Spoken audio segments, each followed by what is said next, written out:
Okay, I'm back in the shop today. It's been a long time since I've made a video. Been busy. Let's see, what have I been up to?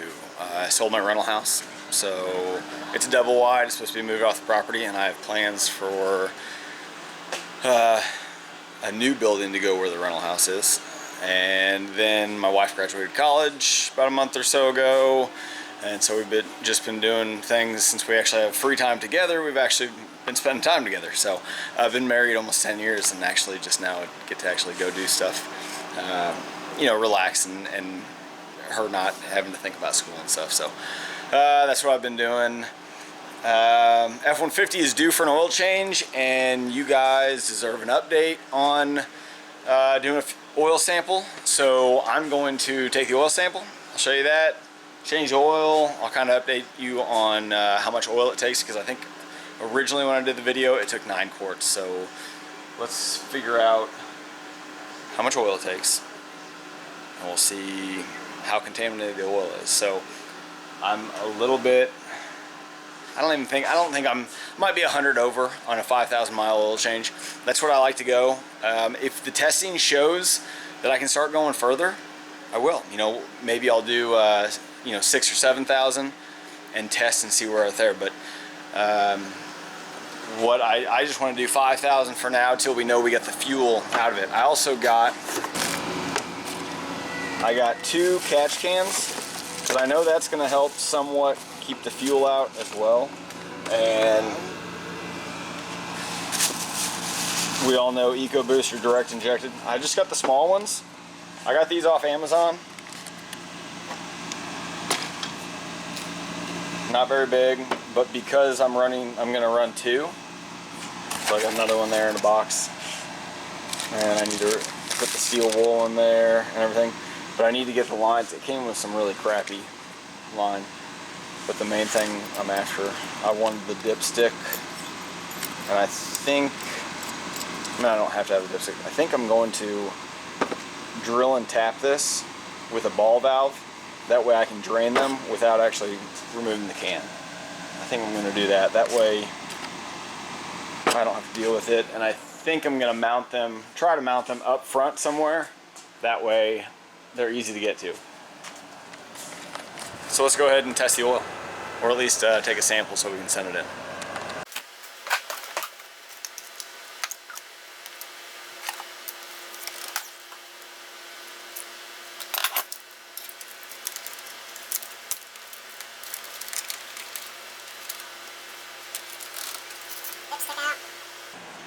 Let's see where the oil level is now.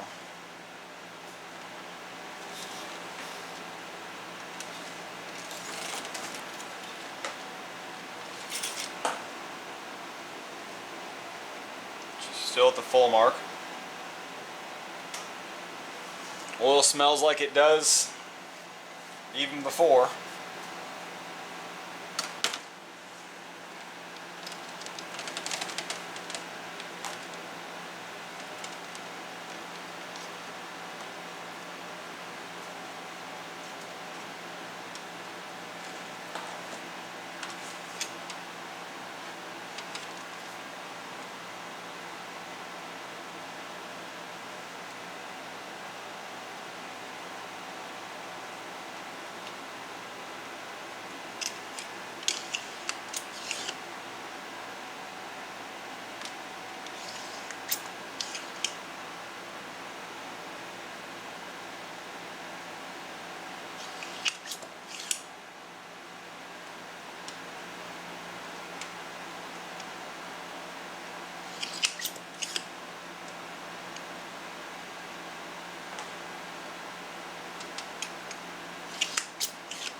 It's filling a lot faster since the oil is actually kind of warm. I think last time I did this, oil was cold.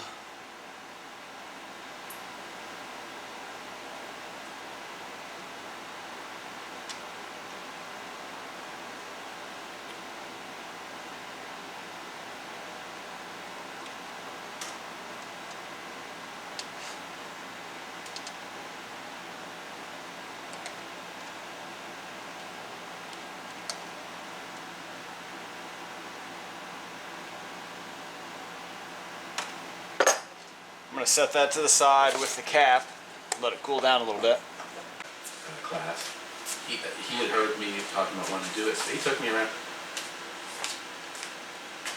Okay, I get bored and lonely by myself, so I listen to podcasts because nobody talks to me. So I let other people talk to me. Anyway, just got done changing oil. It was about, what was it, 7 3/4 of oil. 7 quarts and 3/4 of a quart. So it's not 9 quarts every time. So what, 1 quart and 3/4? These are normally 7.75 quarts. These are normally 6, so 1 quart and 3/4 of a quart, and that's not bad. Especially if I can start running, 6,000-7,000 miles, 7,500 miles. The oil still felt broken down and had a fuel smell to it. So this go around, since I bet you we don't have the fuel under control getting in the oil. But I'll know once I get the sample back, and then we'll put the I'll put the cash cans on. I'll make a video. I'm going to start getting stuff together. I need to get some hose, flexible hose, whatever, something that can withstand oil and everything like that. I don't want it to get gummy real quick. I don't think I'm going to go to like the parts store and pick anything up. They might have some stuff, but they're probably going to charge me way more than what I can pick up from like Summit or something.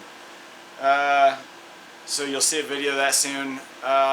Basically now we'll jump over to me going over the oil sample. So forgot to get the mileage. We're at 120,077.6. Figured you all might want to see me cut this open. I'm just curious what it looks like.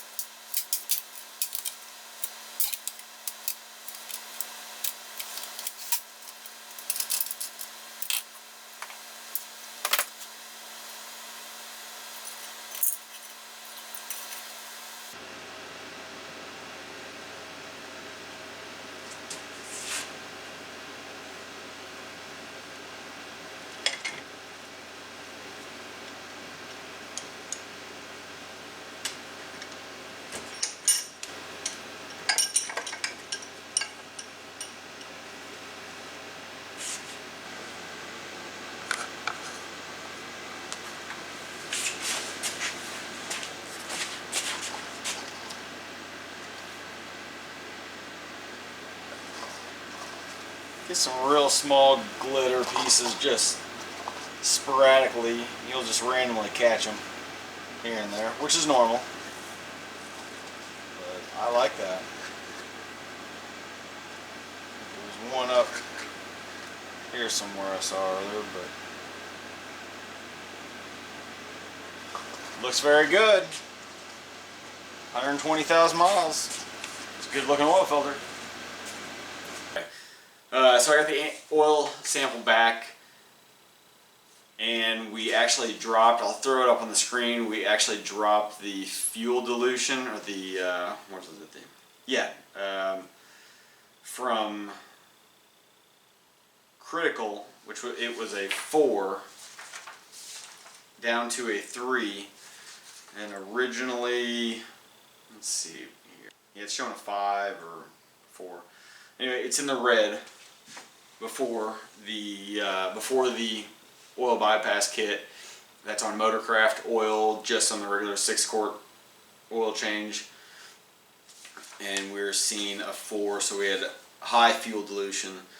And now, since we've gone to the oil filter bypass kit, and we're, rather than running 7 quarts, I think the oil change is now at, or 6 quarts, we're now running a 7-quart system, so we're adding a quart in there, and our fuel dilution has dropped to a 3. or a 3.8. It's actually said here. Whatever GC, what's GC mean? I don't know, I'll maybe look into this a little more before I start recording, but anyway, it's up on the screen. You guys can see it. You can do a little digging yourself to see what that means if you want. That way, if you start doing this, you have a little more information before. So we've improved. So that's a good sign, just by doing the oil filter bypass kit. And we'll see again, I just installed, somewhere in this video, either after this or before, you saw, I installed the catch cans in between, or on both banks for the PCV system, or crankcase ventilation system. And they've been on for a couple weeks now, about a week, and I'm already starting to get quite a bit of oil buildup and water. It's pretty impressive. So I'm excited. Again, I'm gonna probably, while I'm talking here, I'll have this stuff put on the screen so you guys can see the difference. But it's neat. I sound like I'm, anyway. Now that I've at least had 2 samples done, the last page actually shows you the difference between the two. Here we did February of 22 and then July of 22, and our iron and silicon actually went down. That's at the top left. Chromium, aluminum, and nickel. Aluminum went way up. I don't know what that means. Does synthetic oil have high levels of aluminum in it? I don't know. I'm gonna have to look into that. Our magnesium went up. If you go down to the graph in the center, left center. Calcium went up a little bit too. Fuel dilution, you can see there's that, it went down. Soot is low, being that it's not a diesel. Top right, our copper and our tin dropped. Then we go down, second from the top on the right side, our molybdenum. I have to look up what that is. Probably pause the video right here. Molybdenum.